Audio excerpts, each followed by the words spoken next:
Next video ఏంటంటే ఆ కొబ్బరికాయని మంచిగా పేస్ట్ చేసేసి నేనైతే కొబ్బరి పాలు అన్నం చేస్తున్నాను. ప్రాసెస్ మొత్తం వీడియోలో పెట్టేసాను. ఇంక దీని ఎక్స్ప్లెనేషన్ అవసరం లేదు దీనికి. ఇంకా అసలు మామూలుగా రాలేదు. ఫైనల్ లుక్ మీరే చూస్తారు కదా. ఒకసారి మీరు కూడా ట్రై చేయండి. నాకు వీక్ ఆఫ్ అంటే వచ్చేది ఏంటంటే ఫుడ్ ప్రశాంతంగా తిని పడుకోవడమే. ఎందుకంటే 1 వీక్ అలాగా చూస్తాం వీక్ ఆఫ్ ఎప్పుడు వచ్చిందని చెప్పి. ఇంకా ఫుడ్ అయితే మంచిగా అయిపోయింది. మీరే చూడండి బాస్మతి రైస్ ఎంత బాగా కుక్ అయిందంటే చికెన్ లెగ్ పీస్ నాది ఇంట్లో చిన్న కూతుంది కదా, అందుకోసం నాకే అది చెందిద్ది. ఇంకా నేనైతే మంచిగా ప్లేట్లో నిండుగా వేసేసుకున్న ఫుల్గా మెక్కేద్దామని చెప్పి.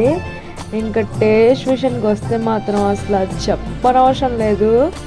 చాలా అంటే చాలా బాగుంది. నార్మల్గానే కొబ్బరి పాలన చాలా బాగుండిద్ది.